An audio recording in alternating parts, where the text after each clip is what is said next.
네, 유한타증권 유동건 본부장님 안녕하세요. 안녕하세요. 안녕하십니까. 예, 벌써 일주일이 지났습니다. 네, 그러게요.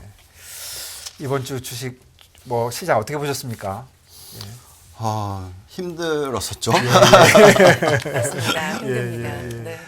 연말까지 끝까지 참 힘들게 합니다. 그렇죠? 그러네요. 네, 그래서 어쨌든 이제 연말이고 그래서 네. 약간 이제 회고록식으로 과거에 저희가 이제 제가 운용을 지금 네. 거의 3년 넘게 하고 있는데 예. 제 이름을 달고 하고 있는데 네. 그때 그 사이클에 대해서 좀 예측을 했었던 부분이랑 네. 좀 비교를 해보고 네. 그때 얘기했던 내용하고 지금하고의 어떤 차이가 있는지 네. 그리고 이제는 연말이고 네. 이 사이클에 있어서도 이제 일단락을 좀 해야 된다. 네. 그리고 이제 새로운 사이클에 대해서 좀 생각을 해봐야 된다라는 네. 부분입니다. 좋습니다. 그래서 한번 띄워주시면은 네. 저희가 이제 2019년 9월 1일 날 제가 유한타증권에서 이제 이 상품을 론칭을 하기 위해서 네. 입사를 했었고 9월 말에 론칭을 했었는데 이때 이거를 이제 저희 고객분들한테 쭉 보내드렸었어요. 그래서 네. 붐 버스트 사이클에 대한 예측이었습니다. 네. 그래서 여기 보시면 이제 붐 시기를 언제까지로 봤었냐면은 2022년 상반기, 그러니까 올해 상반기까지 봤었어요. 네. 근데 실질적으로 보시면은 그 붐이 끝난 시기는 작년 말, 네. 올해 초이죠. 그러니까 한 6개월 정도 빨리 네. 또는 1년 정도 빨리 일어났었다라고 네. 보시면 되겠습니다. 예. 그래서 버스트가 일어나는 시기에 나타날 현상에 대해서 그때는 이런 현상이 없었었기 때문에 네. 뭐라고 예측을 했는지 여기 한번 쭉 보시면은 네. 임금 상승률이 확대가 될 것이고 미중 무역 전쟁 장기화에 따라서 인플레이션이 확대가 되고 네. 그리고 비용 증가가 상승을 하고 원자재 가격이 급등을 하고 미현중 금리 인상을 많이 하고 재정 적자 문제 가속화되고 인플레이션에 따라서 이 기업의 ROE도 빠지고 그다음에 이제 마지막에 보시면 달러 가치 급등까지 연결이 돼 있어요. 네. 이 여기에 예측하신 시간이 코로나 이전이잖아요. 그렇죠. 2019년 9월 네. 1일이요. 예, 네. 네, 그렇죠. 네. 그래서 이런 현상들이 지금 네. 다 일어났어요. 네. 그렇죠. 이게 이제 마지막에 보시면 이제 금, 은 가격 급등과 달러 가치 급등과 경기 침체 이 연결이 돼 있어요. 네. 근데 이게 일어날 때에 하락장이 시작되는 거라고 저희는 생각했는데 네. 잘 생각해 보시면은 미리 시작했어요. 예, 그래서 이 사이클이 미리 일단락 되는 거일 수도 있다라는 생각은 해봐야 된다. 네. 즉 보통 이제 금리를 내리기 시작해서 그리고 나서 어느 정도 시간이 지나면서 다시 상승장으로 변하는 거거든요. 원래는. 근데 그게 아니라 네. 금리를 내리기 시작하기 바로 전에 상승장을 시작할 수도 있다라고 네. 생각하시는 게 중요하다고 말씀드립니다. 그래서 네. 결국은 지금 요번에 쉬어가는 장이 왜 네. 중요하냐면 많은 분들께서 지금 경기 침체에 대한 얘기를 하고 계시잖아요. 네. 그렇기 때문에 전략가도 마찬가지고 또 애널리스트들도 마찬가지고요. 이번에 발표되고 있는 3, 4분기 실적을 가지고 4, 4분기 내년 실적에 대한 전망치의 바꿈이 있어요. 그러니까 이걸 지금 막 분석을 하고 나서 이제 전망을 바꾸고 있잖아요. 근데 보시면은 가장 대표적인 종목을 생각해 보시면 하이닉스일 거예요. 하이닉스가 약 한 달 전인가 2달 전에 적자 얘기를 하더니 최근에는 마이너스 6조 적자, 그러니까 규모를 확 키우고 있죠. 그게 똑같이 지금 실적에 반영이 되는 것들이 애널리스트들이 4, 4분기 실적을 그렇게 바꿨고요. 그리고 내년 1, 4분기, 2, 4분기를 그렇게 바꿔놨어요. 무슨 내용이냐면 실적의 내용에 대한 전망을 보고 있으면 1, 4분기, 2, 4분기, 올해 4, 4분기, 요 3분기가 그냥 경기 침체에 대한 숫자들이에요. 그러니까 EPS가 4, 4분기에 마이너스로 전환될 것이다. 그리고 내년에는 성장을 거의 1, 4분기, 2, 4분기 안 할 거다. 네. EPS가. 그리고 나서 이제 3, 4분기, 4, 4분기에 EPS가 올라갈 거다. 이런 전망을 막 집어넣고 있어요. 그렇게 생각을 하면은 지금 시장이 빠지고 있잖아요. 그러면 앞으로 계속 안 좋을 거니까 더 빠져야 되는 게 아니냐. 이렇게 얘기들을 하시면서 결국 실적이 바닥을 잡는 시기가 내년 2, 4분기다라고 생각하면 그러면 시장은 내년 3월, 4월까지는 또 한 번 더 빠지는 게 아니냐. 그래서 지금 빠지는 게 전 저점을 또 다시 한번 테스트하는 게 나오는 게 아니냐. 그렇게 되면은 이제 경기 침체니까 미 연준이 금리를 이제 내릴 거고 그때부터 이제 다시 사자. 이런 식의 어떤 전략들을 얘기를 하고 있어요. 네.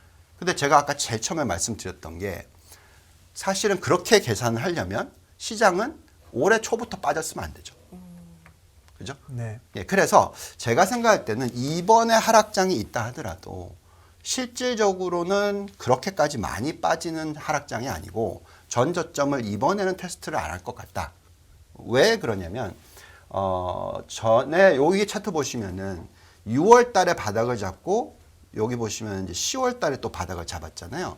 근데 저희가 그때 뭐라고 말씀드렸냐면 6월 달에 바닥을 잡고 따질 때 요 저점을 뚫고 내려오지는 않을 것 같다라고 생각했었단 말이죠. 네. 근데 그때 이걸 뚫고 내려가게 만들었던 가장 근본적인 이유가 우리가 같이 그 FOMC를 들었었을 때 네. 충격적으로 금리 1% 이상을 더 올리겠다 예. 이거였거든요. 맞아요.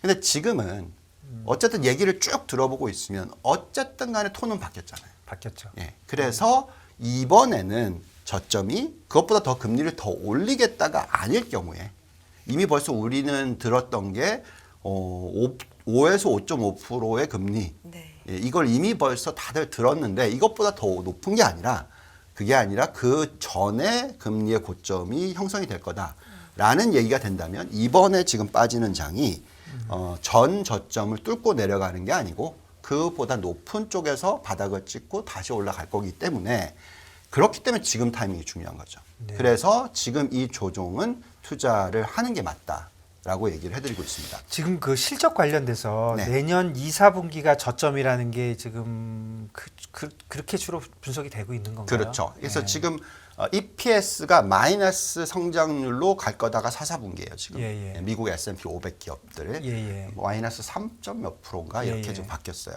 그다음에 1, 4분기, 2, 4분기 거의 실적이 올라가지 않는 걸로 나와 있고 3, 4분기, 4, 4분기가 이제 올라가는 걸로 나와 있어요. 근데 그게 좀 이상하죠. 네. 왜냐하면 경기 침체가 온다 하더라도 아직까지 너무 지금- 빠른 거 아닙니까? 그렇죠. 예. 그러니까 애널리스트들이 너무 이번에 뒤었어요. 예. 그래서 원래는 보통 리액션을 하는데 네. 프리액션을 지금 많이 하고 있어서 예. 펀드 매니저들도 프리액션을 많이 한단 미리 말이죠. 미리. 예. 네. 그러니 네. 만약에 정말로 경기 침체가 안 오면은 네. 만약에 안 온다면 미리미리 올리기 시작할 거란 말이죠. 그래서 저희는 경기 침체가 안 오게 하려면 금리를 더 이상 올리면 안 되는 케이스가 되는 거죠. 그래서 결국 우리는 네. 인플레이션 숫자를 보면서 판단을 해야 되고 네. 또 미 연준의 금리의 어떤 흐름의 변화 그리고 또 여기에 연관되어 있는 예금 증가율의 변화를 보면서 판단을 해야 됩니다. 네. 근데 내년 2, 4분기가 진짜 그런 어닝의 저점이라고 하는 게 맞다면 네. 저는 진짜 무조건 지금 주식 사겠어요. 네. 예. 그게 이제 틀릴까봐 겁나는 거지. 그 뭐 숫자가 2분기밖에 안 맞다면 나는데. 예, 예. 그렇게 해야 되죠. 예. 근데 지금 다들 걱정하는 건 경기 침체가 오면 네. 내년 하반기에 온다거든요. 그렇죠. 내년 상반기에 온다 아니잖아요. 예. 그럼 숫자는 사실 지금 바꾸는 게 아니라 예. 3, 4분기, 4, 4분기를 많이 바꿔야죠. 예. 그러니까 지금 이게 사람들이 헷갈리죠. 그게 좀 다르네요, 진짜. 예. 네.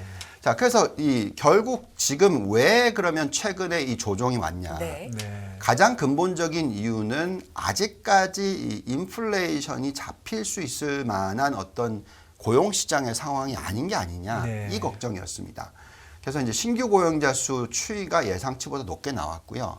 근데 저희는 제가 계속 나와서 말씀드렸던 게 이 숫자가 그래도 과거 평균 숫자의 뭐 40%밖에 안 된다라고 얘기를 해드리고 있고, 네. 그다음에 이 숫자가 굉장히 중요하다. 노동 참여율 추이가 인구가 100이 있으면은 일을 하는 사람들의 평균이 지금 62%밖에 안 된다라는 거죠. 옛날에 닷컴 버블이 터졌을 땐 67%나 됐었고 산업재 버블이 터졌을 땐 66%나 됐었다. 이게 지금 1% 떨어진다라는 건 뭡니까? 실업률로 계산하면 1%보다 훨씬 더 높게 올려주는 효과죠. 그죠? 그렇죠. 저게 1% 떨어지면 실업률 1%보다 더 더 올라가죠. 많은, 그쵸. 그렇죠. 그렇죠. 그 분모가 되는 거예요. 예, 그렇기 때문에 63.4%가 코로나19 터졌었을 네. 때이고 지금 62.1%라면 예. 다들 미 연준이 이렇게 얘기하고 있죠. 실업률 뭐 4.5%가 되면 네. 금리를 내리기 시작할 거다. 네. 그다음에 이제 5% 넘어가면 많이 내렸을 거다. 이렇게 네. 얘기를 하지만 전에도 보여드렸었는데 이 노동 참여율 숫자가 낮을 때는 4%가 되지 않아도 피봇을 할 수도 있다. 그래서 지금 현재의 보시면은 실업률이 3.7%니까 예. 이것 때문에 안 올라갔어. 그러니 미 연준은 금리를 계속 많이 올릴 거야. 이렇게 예측을 하고 있지만 저희는 4% 정도만 돼도 피봇을 할 거다라고 생각합니다. 네. 근데 그런데도 왜 그러면 이번에 다시 한 5일 연속 하락장이 나왔어. 어제는 올랐지만 네. 한국도 4일 연속 하락장, 뭐 네. 5일 연속 하락장이 나왔느냐 하면 요 숫자 때문에 그렇습니다. 임금 상승률. 네. 그러니까 이 임금 상승률이 굉장히 스티키하다고 하죠. 잘 안 변하는데 네. 이게 5%대에서 계속 유지가 되고 있어요. 그러면은 그만큼 수요가 계속 이어진다라는 거거든요. 그래서 미 연준은 아마 이 숫자를 보면서 금리를 변화시킬 거다가 더 먼저인 것 같아요. 근데 아마 최근 들어서 그 대형 테크 기업들이라든지 미국은 이 노동시장이 고용시장이 워낙 유연하다 보니까 임금 상승률이 3%대로 내년 중에는 떨어질 거라고 생각합니다. 그렇게 되면은 실질적으로 인플레이션을 미치는 영향이 줄어들 거다라고 생각하고 이게 수요와 연결되고 네. 네. 그래서 실질적으로 경제 성장률 자체가 내년도에 하락을 할 거다라고 생각을 하기 때문에 결국은 근데 그러면 이제 이익 증가율의 부분에 있어서는 오히려 3, 4분기, 4, 4분기가 떨어지는 숫자로 나오겠죠. 네. 네, 그래서 근데 이제 중요한 것은 이미 벌써 많은 분들이 걱정을 하는 거는 이번에 마이너스 1, 4분기, 2, 4분기 안 좋고 3, 4분기, 4, 4분기도 더 안 좋아진다. 마이너스 15%, 20% 간다. 이렇게 생각을 하면서 시장을 던지는 거거든요. 그렇네요. 근데 그게 아니고 12월 달에 실적이 1월 달에 발표가 되면 세상이 그렇게 나쁘지 않네. 그러면 다시 올라갈 수 있고요. 네. 2, 4분기 나왔는데 또 괜찮네. 3, 4분기 나왔는데 괜찮네. 이런 식의 숫자가 나온다면 제가 생각할 때는 실적 때문에라도 시장이 올라갈 수 있는 룸이 생긴다라고 말씀드립니다. 그다음에 오늘 또 말씀을 드리고 싶은 내용은 뭐냐면 이 부분이에요. 우리가 지금 이 시장이 네. 계속해서 유동성에 대한 어떤 두려움이 있잖아요. 네. 계속 연준이 금리를 올린다라는 부분을 우리가 뭘 가지고 계산을 하면서 얘기를 하냐면 이제 금융 환경을 가지고 시장이 워낙 금융 환경이 폭락을 하다 보니까 즉 유동성을 회수하다 보니까 그게 그 예금으로서 계산을 많이 해요. 예금. 예. 네. 그래서 그 M5 증가율, M1 증가율, M2 증가율, 전체 뭐 총 수신 증가율 이런 식으로 계산하는데 이 숫자를 보고 계시면 이렇게 폭락을 하고 있잖아요. 그러니까 이렇게 빠지는 추세가 나오는 기간 동안에 시장은 상상할 수 없다. 그러니까 이런 식으로 얘기를 하고 있었죠. 저 위에서 밑으로 빠진 게 지금 기간이 얼마 되는 건가요? 탑에서 툭 떨어진 게? 보시면은 이게 2022년 1월이니까 그 전부터죠. 네. 그래서 살짝 한 작년 말부터 네. 작년 네. 하반기부터 이렇게 보시면 네. 됩니다. 예. 그러니까 미리 시장이 선반영을 했다는 거죠. 네. 근데 여기서 중요한 숫자가 뭐냐면 마이너스로 돌아섰어요. 여기 마이너스. 그렇네요. 예. 근데 중요한 건 위에 이 빨간 선입니다. 뭐죠? 전주 대비 성장률 곱하기 52주 하면 네. 플러스로 바뀌었어요. 네. 이거 그러니까- 어떤 의미? 그러니까 이게 네. 기본적으로 지금 고점을 찍고 빠지다가 네. 이제 다시 상승을 하기 시작했다는 거예요. 절대 금액 자체가. 네. 그러면은 이게 1년이 지나면 지금은 마이너스지만 1년 뒤에는 플러스 12%가 된다는 거죠. 만약에 이 속도로 네. 다시 올라간다면. 네. 물론 한 주만 보고는 판단하기 어렵습니다. 네. 이거는 뭐 2주, 3주, 4주 연속으로 그런 숫자가 나올지. 근데 어쨌든 의미 있는 숫자를 지난 일주일, 2주일 동안 봤어요. 그렇네요. 바닥을 찍었어요. 네. 그 은행 예금 추이도 그렇고요. 보시면은 M1도 보시면은 여기 지금 마이너스 0.6까지 내려왔는데 여기 보시면 이렇게 빠지고 있다가 올랐어요. 여기도 보시면 빠지고 있다 올랐기 때문에 요거 가지고 의미를 둘 수 없고 이제 이 추세가 이제 더 이상 빠지지 않고 이렇게 올라가는 추세가 나온다면 이게 터닝 포인트일 수도 있다라는 거죠. 그게 미 연준의 피봇과 연관이 돼 있을 거다 생각하는 거고요. M1뿐만이 아니고 M2도 마찬가지입니다. 쭉 빠지고 있고 지금 거의 옛날의 저점들 수준까지 떨어졌는데 이 숫자도 지금 전주에 드디어 플러스 전환을 했다. 그래서 물론 이걸 다시 또 말씀을 드리지만 아직 확인을 해야 되는 네. 시간이지만 그래도 좀 희망을 가질 수 있는 그런 것들이 나오고 있다라고 말씀을 드리겠습니다. 네. 그다음에 경기 침체가 오는 시기에 있어서는 항상 말씀을 드립니다만 우리가 은행권에서 일을 해봤고 제가 은행의 애널리스트에 오랜 시간을 썼었으니까 이게 론 오피서든지 은행권은 자산을 몸살이게 할 때 어떨 때 하냐면 정부가 요구를 할 때 하거나 아니면 고객의 펀드멘탈이 너무 많이 깨졌거나 네. 이럴 때 합니다. 네. 그 전에는 절대 하지 않아요. 예. 그런데 지금은 워낙 미국의 은행권의 BIS 비율이 높아요. 그렇기 때문에 정부에서 야 너네도 대출해주지 마 이렇게 얘기 안 한단 말이죠. 그러면 이 고객들의 펀드멘탈이 안 좋아져야 되거든요. 근데 지금 보시면은 여전히 역대 최저치에 그렇게 멀리 있지 않아요. 그래서 이 숫자가 올라가는 것이 과거에 이렇게 금융위기가 터졌었을 때의 숫자 수준까지 올라가야지 정말로 큰 위기가 오는 거고요. 못 갚는 상황이 예. 커져야. 커진다고 느껴야지만 네. 대출을 안 해주는 거죠. 어제 제이미 다이먼 뭐 죽는 소리 엄청 하던데요. 제이미 다이먼은 죽는 소리를 6개월 전에도 했었고 근데 보시면 대출 증가율은 계속 늘어나고 그렇네요. 있고 예. 왜 그렇게 얘기를 하냐면 예. 대출을 해주면서 금리를 높이는 겁니다. 높이려고 예. 비싸게 팔으려고. 계속 그분은 금리 높은 얘기를 계속 얘기하거든요. 사실은 은행들 BIS 비율이 엄청 높아요. 네. 하나도 안 떨어졌어요. 하나도 안 네, 떨어졌어요. 예, 그래서 지금은 만약에 침체가 온다 하더라도 네. 아주 얕은 침체일 거고 네. 얕은 침체일 거면은 이익 증가율이 그렇게 마이너스로 가지는 않을 거고 그러니까 결국은 사이클적으로 생각하면은 지금은 팔아야 되고 내년 2, 4분기 지나고 그때부터 사기 시작해야 된다라고 생각할 수는 있으나 시장이 이미 미리 아까 보여드렸듯이 먼저 6개월, 1년 먼저 움직였으니까 이번에도 움직일 때는 먼저 움직일 확률이 더 높다라는 거죠. 애널리스트들이 벌써 그것을 반영시키는 숫자를 얘기를 하고 있기 때문에 그렇습니다. 만약에 시장이 이렇게 빠졌다라고 할 때 이 숫자를 한번 보시면은 실적입니다. 3, 4분기 실적 그리고 기억하시겠지만 1, 4분기 실적, 2, 4분기 실적 그 실적들만 갖고 있어서는 왜 이렇게 시장이 많이 빠졌지? 라고 말할 수밖에 없잖아요. 그렇죠. 그렇죠? 네. 실적을 발표한 기업들의 70% 이상이 항상 예상보다 높게 발표를 했고 네. 그리고 이익은 계속해서 물론 성장률은 떨어졌지만 3, 4분기도 2.5% 성장을 했단 말이죠. 근데 왜 시장은 마이너스 25%, 마이너스 30 몇 프로 이렇게 빠졌냐 이거죠. 그렇기 때문에 만약에 이익 증가율이 4, 4분기 또 지금 이제 마이너스로 만들어 놓고 그거를 어떻게 보면 서포트 하려고 하지만 만약에 마이너스가 안 나오면 어떡합니까 또 이번에.